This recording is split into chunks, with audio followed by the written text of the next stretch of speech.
Carmen's hand trembled as she slid the napkin under his plate. Don't eat it. Leave now. Instead of fleeing, Alvarado's fingers locked around her wrist, pulling her closer until she could feel his breath against her ear. "Who sent you?" he whispered, as the restaurant erupted in gunfire and the truth detonated between them. Some people serve food, others serve fate. Before we dive into this story, kindly tell us in the comment where you are watching from. The Harrow Room breathed wealth and whispered power. It was a place where marble met mahogany, where crystal caught light and threw it back in fractured rainbows. But underneath the elegance was something else, something that smelled faintly of gunpowder and influence. Carmen McLean had worked there long enough to recognize it. She poured drinks, served food, faded into backgrounds. The uniform helped: white shirt, black vest, hair pulled back tight enough to erase personality. The staff called her Ghost because she moved so quietly. The guests didn't call her anything at all. That was exactly how she preferred it. Every Thursday night, he came. Ryan Alvarado sat at the same table, by the window where shadows played across his face. The Korean Ghost, they called him in whispers Carmen wasn't supposed to hear. Always in black, always with a white shirt open at the collar, just enough to see the ink that mapped stories across his skin. His men stood at a distance, sentinels in suits who never ordered, never smiled, never blinked. Carmen had learned to be invisible around him. There was safety in not being noticed by men like Alvarado, men who commanded rooms with silence instead of words. Tonight, something shifted. The kitchen felt wrong. Too many unfamiliar faces, orders called in unfamiliar voices. She caught a glimpse through the service window. A vial, amber liquid dripping into sauce, a nod between the new chef and a man in gray near the bar. The sauce headed for table 9. For him. She had seconds to decide between self-preservation and intervention. The napkin in her apron pocket became her confession. 5 words that would destroy the careful nothing she'd built. Don't eat it. Leave. Now. She placed it beneath his plate, fingers trembling. He read it, his expression unchanging. Then his hand, warm, strong, inescapable, closed around her wrist. Her pulse hammered against his thumb. Who sent you? The question slid between them. Private, in a room full of eyes. No one, she managed. Someone's trying to... Choose your next words with extraordinary care, Tucked, he said, his grip neither cruel nor kind, just absolute. Around them, conversations continued, but they'd taken on the hollow quality of performance. The restaurant felt like a stage set, and everyone was playing their part, except for them. Carmen had never intended to get involved. The Harrow Room had been her sanctuary, a place where wealth and power created their own gravity, pulling attention away from Isai, Waitress who had perfected the art of invisibility. But before the Harrow Room, before she became the ghost who served without being seen, Carmen McLean had been someone else entirely. Someone with a different name, a different life, and a father whose death had taught her the most important lesson of all: never get involved. It was a lesson she had just broken, with consequences that would ripple through both their lives. The dining room erupted. A crack split the air, sharp, definitive. One of Alvarado's men crumpled near the entrance, crimson blooming across his shirt like spilled wine. Carmen dropped instinctively, dragging Alvarado with her as a second shot shattered a wine glass 2 feet away. Shards rained down, catching light from the trembling chandelier above. The restaurant descended into chaos, screams harmonizing with the clatter of overturned chairs as patrons scrambled for cover. Alvarado's response was unnervingly calm. His movements were economical, almost lazy, as he reached inside his jacket and produced a matte black pistol. No wasted motion, no hesitation. This was not his first gunfight in a fine dining establishment. "Stay down," he told Carmen, his voice cutting through the panic with startling clarity. He lifted a bread plate from their table, waited 3 beats, then tossed it to the left. As a shadow moved in response, Alvarado leaned right and fired twice. 2 muffled coughs from his weapon, 2 bodies hitting the floor. Carmen's breath came in sharp bursts. The smell of gunpowder mixed with seared scallops and fear. Her fingers were still wrapped in the fabric of Alvarado's sleeve, anchoring them both. 3 o'clock, she hissed suddenly, yanking him backward. A bullet splintered the wood where his head had been moments before. Their eyes met for a fraction of a second. His widened slightly, reassessing her. The shooting paused. In the lull, Carmen saw the gray-suited man from the bar slipping through the service door. Behind him came another figure, a well-dressed Asian man with sharp features who moved with the precise swagger of authority. Hansu, Alvarado's lieutenant. Carmen had served him before, always at a respectful distance from his boss. The 2 men passed each other in the doorway. Something exchanged hands, small, metallic, sliding from gray suit to Hansu's pocket with practiced ease. Alvarado tracked the motion without reaction, his face settling into an unreadable mask. Then he was moving, taking control of the room as if gunfire were merely an inconvenient interruption to dinner service. He made a subtle gesture, and his remaining men began quietly directing shell-shocked patrons toward the main exit. "Phones," Alvarado ordered, and one of his men began collecting devices from anyone who had them out. The maitre d' appeared, ashen-faced, at Alvarado's elbow. "Sir, the police have been notified. My account is paid. Clear the back." Alvarado's tone allowed no questions. Carmen tried to step away, to blend into the background chaos and disappear. His hand caught her elbow. "Where do you think you're going?" "My shift is over," she replied, struggling to keep her voice steady. "I saved your life. We're even." "No." The single word carried the weight of a life sentence. "That's not how this works. You're under my protection now." "You mean captivity?" A ghost of a smile touched his lips. "Semantics." He guided her firmly toward the service exit, his hand never leaving her arm. As they passed the kitchen, Carmen saw the new chef, hands trembling, clearing the untouched plate of food. Their eyes met briefly, his filled with terror, hers with grim understanding. The night air hit them like a wall as they stepped outside. A sleek black Rolls-Royce Cullinan idled at the curb, engine purring softly. "Get in," Alvarado said, opening the door. Carmen hesitated, calculating her chances of running. She'd make it perhaps 10 steps before he caught her. Or worse, decided she wasn't worth the trouble and put a bullet in her back. "I don't have a choice, do I?" "We always have choices. Some are just better than others." Inside the car, the sounds of chaos muffled to a distant murmur. The leather seat seemed to swallow her, soft and cold at once. Alvarado slid in beside her, his presence filling the space. He reached into his pocket and pulled out the napkin she'd written on. With careful, deliberate movements, he folded it precisely and tucked it into his inner jacket pocket, as if preserving evidence. "You're coming with me," he said. Not a question, but a statement of fact. In the distance, sirens wailed, growing louder. The driver pulled smoothly away from the curb, turning away from the approaching police. "Where are you taking me?" Carmen asked, watching the Harrow room shrink in the tinted window. "The docks." Alvarado's voice was flat. "We need to have a conversation about what you saw, and what I saw." The city lights blurred as they accelerated, moving toward the ocean, away from safety, away from everything Carmen had carefully built. In the dim interior of the car, she could still see the amber liquid being poured into the sauce.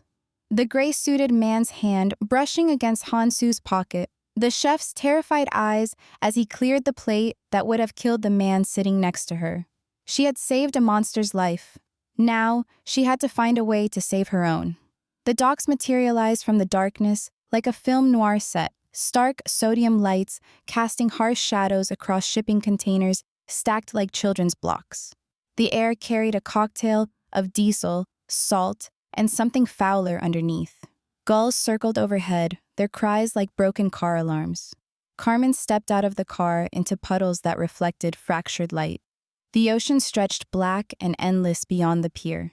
5 men in nondescript clothing worked with quiet efficiency near the water's edge, not panicked, not rushed. A well-oiled machine. One wiped down a handgun with a cloth before slipping it into a wire crab pot. Another exchanged identical plates between containers, carefully preserving fingerprints on one while wiping the other clean. A third documented everything with a small camera. The whole operation felt rehearsed, perfected. Alvarado guided her toward a small office structure, his hand never leaving the small of her back. Inside, bare bulbs illuminated a sparse room with metal chairs and a table that had seen better decades. "Sit," he said, gesturing to a chair. Carmen remained standing. "I've answered your question already. Let's try again."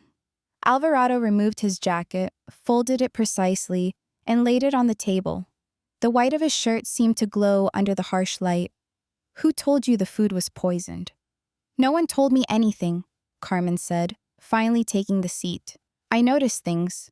The chef was new. The sauce was being prepared out of sequence. The man in the gray suit was watching too closely." "You notice a lot for someone who just serves food." "That's how I stay alive." Alvarado studied her face, then leaned forward. "Describe the order sequence that felt wrong." "Appetizer prep started before your table was confirmed seated. Sauce reduction began 8 minutes early. Garnish was plated before protein temperature check. 3 deviations from standard service." "The sauce?" "Describe it." "Amber color, thicker than standard reduction, slightly granular when it hit the plate." "The new chef's shoes?" Carmen didn't hesitate. "Black Danskos, scuffed on the right toe, laces double knotted." A smile ghosted across Alvarado's face. "Most people wouldn't notice any of that. Most people don't notice anything at all until it's too late. Most people don't work in restaurants. Most restaurant workers don't prevent assassinations." A heavy silence fell between them. Outside, a container door slammed shut. "People call me the Korean ghost," Alvarado said finally, rolling up his sleeves to reveal more of the intricate tattoos climbing his arms. "Do you know why?" Carmen shook her head. "Because I'm never seen until I choose to be. Like tonight. Someone knew my routine well enough to plan this. Someone with inside access." His eyes held hers. Yet it was a waitress who saw it happening. The door opened. Hansu entered, crisp suit somehow unwrinkled despite the night's chaos. "The situation is contained," Han reported, bowing slightly. "I apologize for the delay in arrival." Alvarado nodded but said nothing about the exchange Carmen had witnessed. His silence felt deliberate, calculating. "Let me go," Carmen said, interrupting their wordless communication. "I didn't see anything beyond what I told you." "If only it were that simple." Alvarado circled the table. "Whoever sent that gray-suited man and poisoned chef will assume you warned me. That makes you significant. That makes you bait. I'm not your problem. No, you're my asset." His voice softened fractionally. "Or my liability. Either way, you're coming with me." Hansu's phone buzzed. He glanced at the screen. "The safe house is ready." "Good." Alvarado gestured for Carmen to stand. As she did, he moved close enough that she could see the details of his tattoos. What she had assumed were purely decorative patterns contained names worked delicately into the design. Near his collar, partly visible when he turned, was a small cross pendant hanging from a silver chain. The contradiction surprised her. The cold-blooded man who had shot 2 people without blinking also wore a symbol of faith against his skin. As they walked back toward the car, a container door slammed shut across the pier. Through a narrow gap in the stacked metal walls, Carmen glimpsed a figure inside, bound to a chair, gagged. The unfamiliar chef from the Harrow room, eyes wide with terror. Alvarado caught her staring. "Still think you're not involved?" Carmen looked away, stomach clenching. Whatever game she had stumbled into, There would be no walking away unscathed. At the car, Alvarado turned to Han. "Find out who paid the gray suit," he instructed, voice barely above a whisper. Han's face remained perfectly composed. "Of course," he replied, the simple affirmation somehow carrying the weight of a threat. As the car pulled away from the docks, Carmen watched the sodium lights recede in the window. Somewhere behind them, a man was being interrogated. Somewhere ahead, people were planning their next move against Alvarado. And she was caught between them, trapped by a single act of intervention that had sealed her fate. Morning light filtered through Carmen's apartment blinds, cutting sharp lines across her small living space. The place was modest but meticulously kept, a studio with carefully chosen furnishings that revealed nothing about their owner, a place designed to be forgotten. Now 3 men in dark suits methodically dismantled its anonymity. They moved through her space with practiced efficiency, checking light fixtures, removing outlet covers, running electronic wands along baseboards. One flip-dived through her books, another examined the seams of her mattress. Carmen stood by the window, arms crossed tightly across her chest, watching them violate her sanctuary. Alvarado leaned against the door frame, observing both her and his men with equal attention. "Is this really necessary?" she asked, keeping her voice low. "Insurance," Alvarado replied simply. "My predecessor died because he assumed safety." The word predecessor caught in Carmen's mind like a burr. She looked away, focusing on the surveillance van idling across the street, not even pretending to be discreet. One of the men approached Alvarado, holding a book, Steinbeck's East of Eden, its pages dog-eared from repeated readings. Between pages 394 and 395, a photograph. "Sir?" Alvarado took it, studied the image, then turned his gaze to Carmen. "Interesting reading material." Carmen crossed the room in 3 quick strides, reaching for the book. "That's private." Alvarado held it just out of reach, his eyes never leaving hers, as he extracted the photograph. A man in an LAPD uniform, arm around a younger Carmen, both smiling. Awards ceremony backdrop. Other officers blurred in the background. "Detective McLean," Alvarado said, reading the name badge in the photo. "Your father?" Carmen's hands curled into fists. "Yes. Killed 5 years ago. Gang-related shooting. How did you—" "I make it my business to know the city's fallen heroes." Something flickered across Alvarado's face, recognition as he studied the background faces. He tapped one blurred figure. "This man, Detective Park." "My father's partner," Carmen said, voice tight. Alvarado nodded, as if confirming something to himself. His thumb brushed over the date stamp in the corner of the photograph. "The same night," Carmen said quietly. Alvarado looked up. "The same night as what?" The dam broke, not in tears or trembling, but in words Carmen had held back for years. "The same night your predecessor was killed." "My father wasn't just investigating gang violence. He was building a case against the Korean syndicate, against the man you replaced." Her voice remained controlled, clinical. "After he died, I was placed in witness protection. New name, new city, new life. Until that wasn't enough anymore." "So you came back to Los Angeles." Alvarado's tone revealed nothing. "To the one place they would look for you. To the one place I could disappear in plain sight." Carmen took the photograph from his unresisting fingers. "The Harrow Room isn't just a restaurant. It's neutral ground. Different organizations, different interests, all breaking bread in the same space. No one makes a move there." "Until last night." "Until last night," she echoed. Alvarado studied her. "Why stay in a room like that if you wanted to vanish?" "Predators avoid other predators' watering holes," Carmen said simply. "It was the safest place I could think of. No one looks at the waitstaff, we're furniture." One of Alvarado's men approached with a phone. "We've swept the entire apartment. Clean, except for the standard surveillance on the building entrance." Alvarado nodded dismissal. When they were alone, he gestured toward the photograph still in Carmen's hand. "May I?" She hesitated, then handed it over. He examined it closely, then extracted his phone, took a picture of the photograph, and returned the original. "What aren't you telling me?" Carmen asked. "Many things." His eyes met hers. "Just as you're not telling me many things." The intrusion completed, Alvarado instructed his men to clear out. As they descended to the street, Carmen watched from her window. A figure in a familiar gray suit stood across the intersection, phone to ear. She couldn't hear the words, couldn't read his lips, but something in his posture communicated urgency. "I have to leave," Carmen said, turning from the window. "If they know where I live, they've always known," Alvarado interrupted. "What matters is that now they know you matter to me." "I don't matter to you. You saved my life. In my world, that creates a debt." He pocketed his phone. "Pack what you need. You're coming with me." Carmen didn't argue. She filled a small backpack with essentials, clothes, toiletries, the photograph carefully tucked between pages of the Steinbeck novel. As they left her apartment, likely for the last time, Alvarado paused in the doorway, looking back at the small space with an unreadable expression.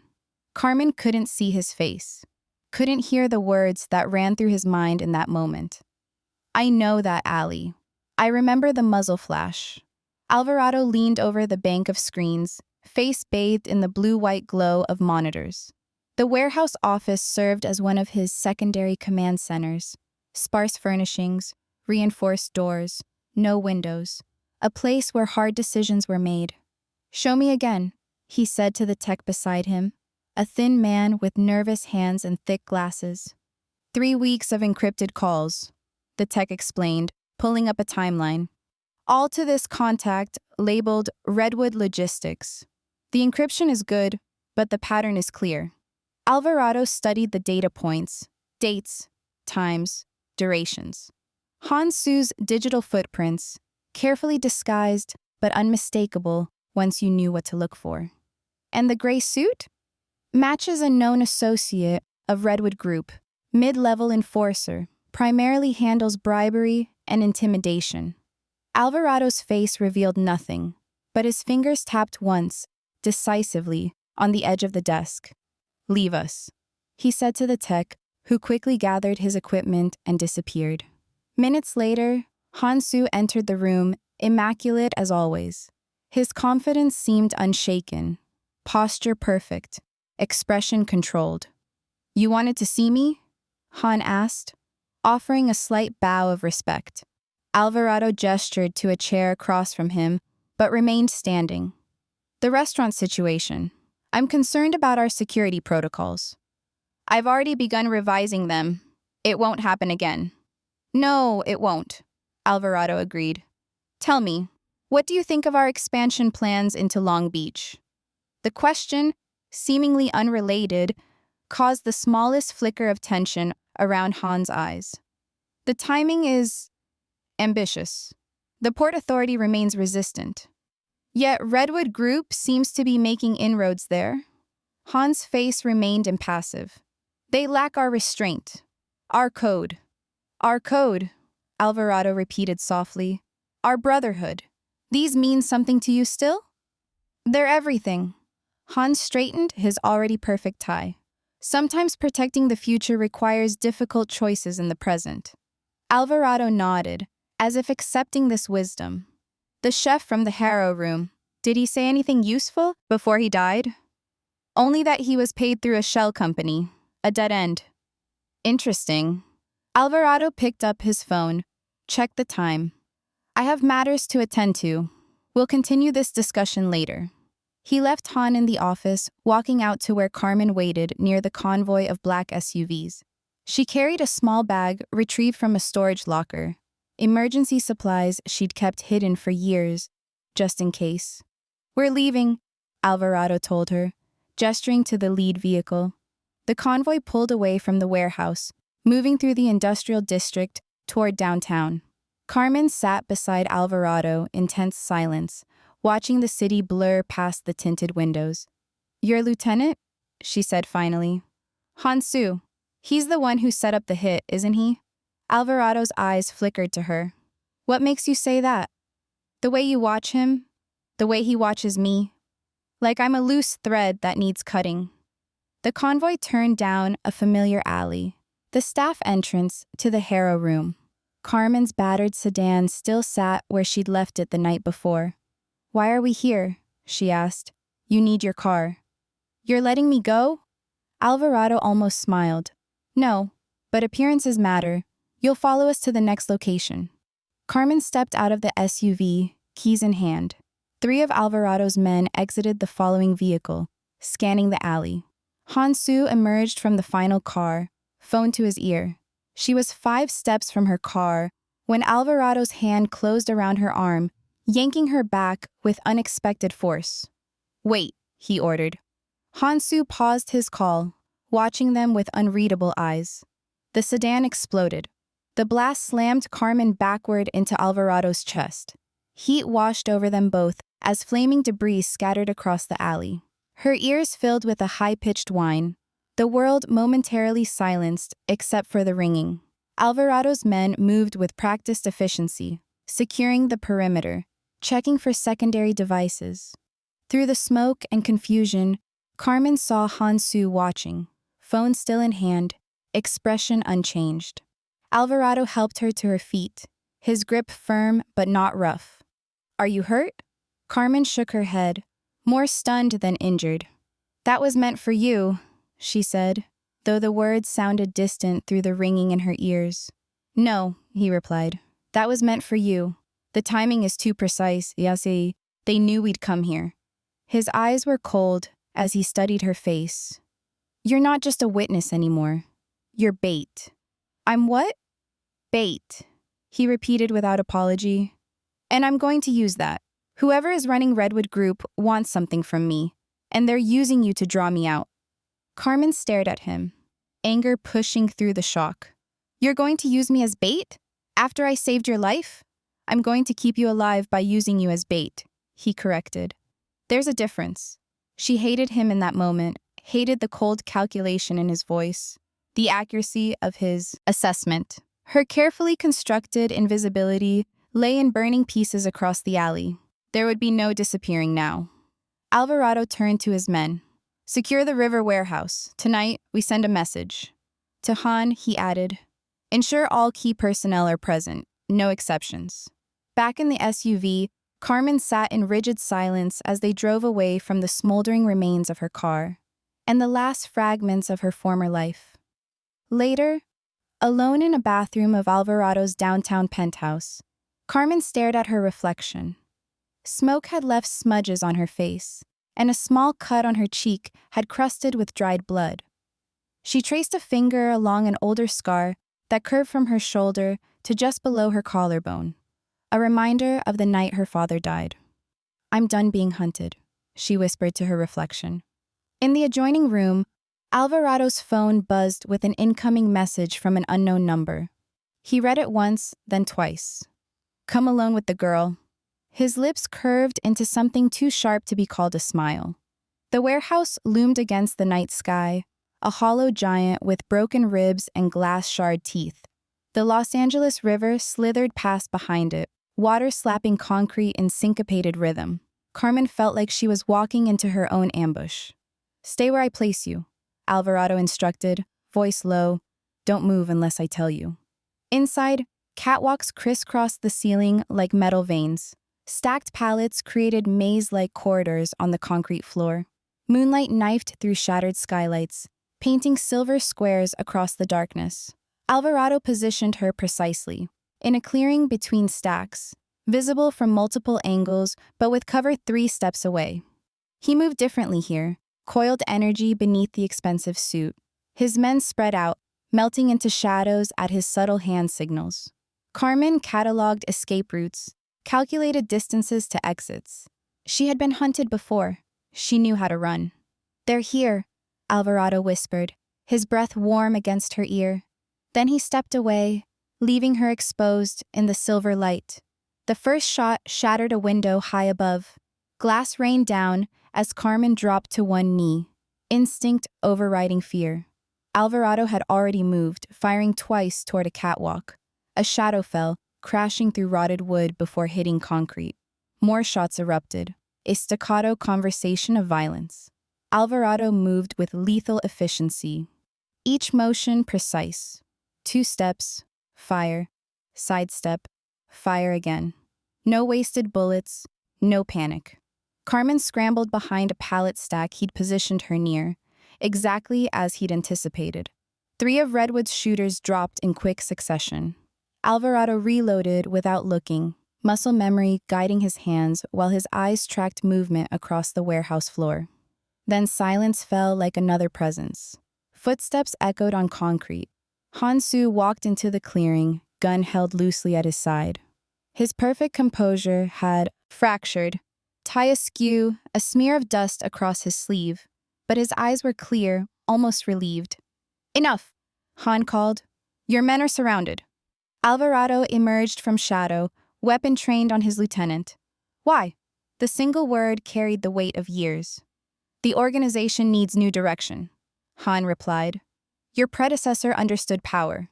You understand only restraint." "You were my brother," Alvarado said, voice flat.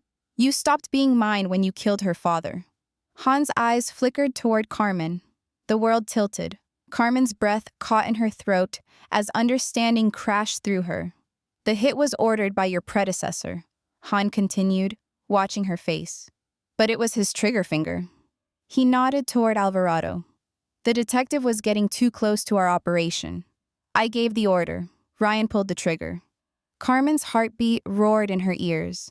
The photograph in her book, her father smiling in uniform, superimposed itself over Alvarado's face. "You're lying," she whispered. "Ask him," Han challenged. "Ask him about the alley behind the precinct. Ask him about the rain that night. Ask him why he kept your photo." Alvarado's expression didn't change, but something in his eyes confirmed every word. A pistol lay on the concrete between them, dropped by a fallen shooter. Carmen lunged for it, fingers closing around cold metal. She swung it up, aimed at Alvarado's chest. He didn't move, didn't try to stop her. His eyes held hers, accepting whatever judgment she delivered. She pivoted and fired at Han instead. The bullet caught him in the shoulder, spinning him backward. He stumbled, surprise replacing composure on his face. "You both owe me," Carmen said through clenched teeth. Gunfire erupted again as Redwood shooters broke cover. Alvarado pulled Carmen down as bullets traced patterns over their heads.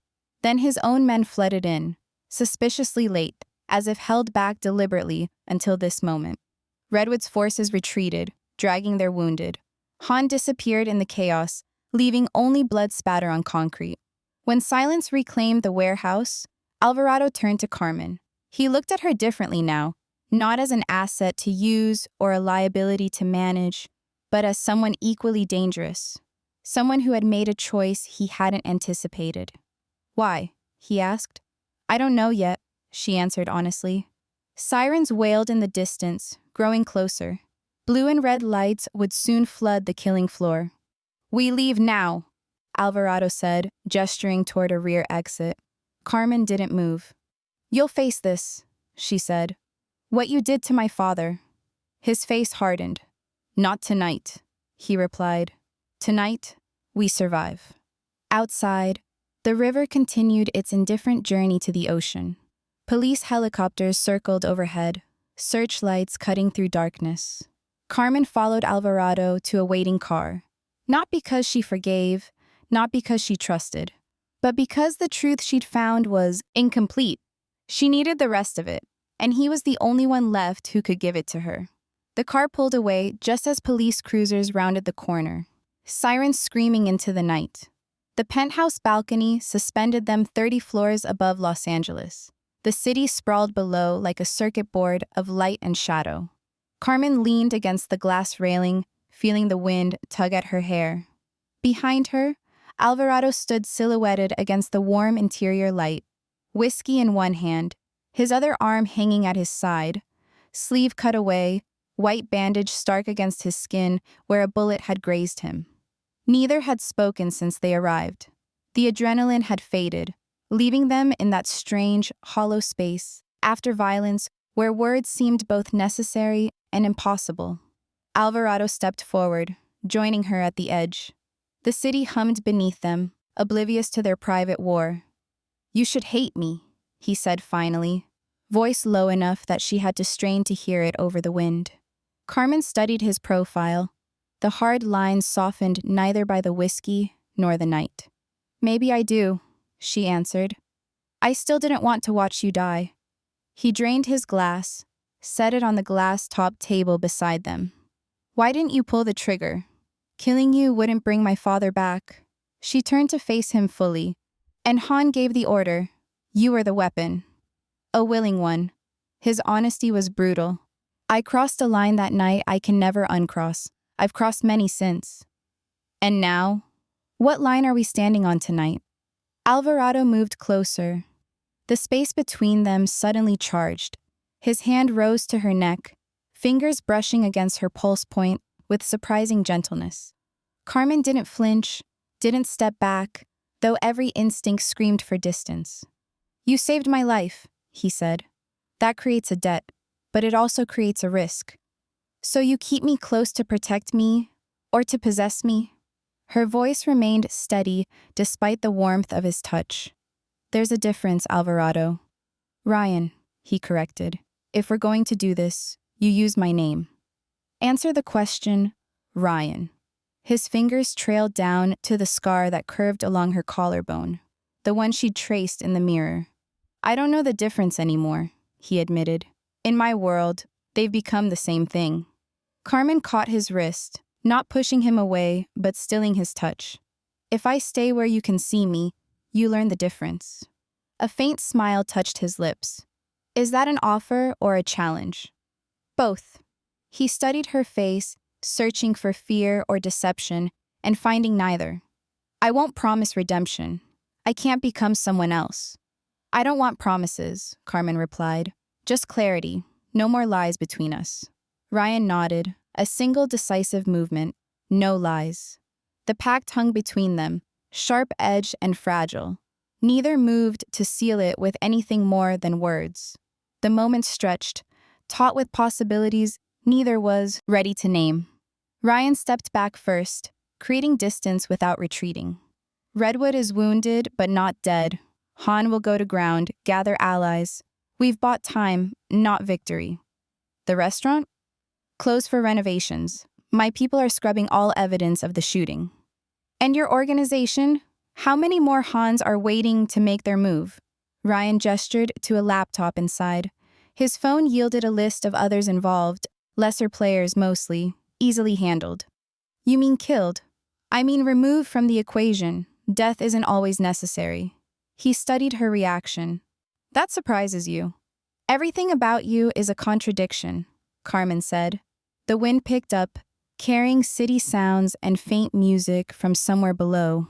Inside the penthouse, Ryan's phone rang. He ignored it, his attention fixed on her face. "What happens now?" she asked. "You disappear again. New identity, new city." Carmen shook her head. "I'm done running." "Then you stay, where I can see you." "As what? Your prisoner? Your conscience?" "As whatever we become," Ryan answered. He reached into his jacket pocket and withdrew the folded napkin from the Harrow room, her warning that had started everything. Carmen reached out, her fingers brushing the creased paper. His hand covered hers, warm and solid. Neither spoke. The city continued its electric hum below, indifferent to the pact being formed above it. Two broken people, bound by violence and truth, standing on the edge of something neither had planned. She had told him to leave. He had pulled her closer instead. That's how the story really began. And now, with the night wind carrying secrets and promises between them, they stood at the beginning of whatever came next. Not friends, not enemies, but something more dangerous than either. Carmen looked out at the city lights, feeling the warmth of his hands still covering hers. Her father's killer, her reluctant protector, the man whose life she had saved and who had, in turn, pulled her into his world. There would be no easy ending to this story. But for tonight, in this moment suspended above the city, they had found an uneasy peace in the truth, and in each other's dangerous proximity.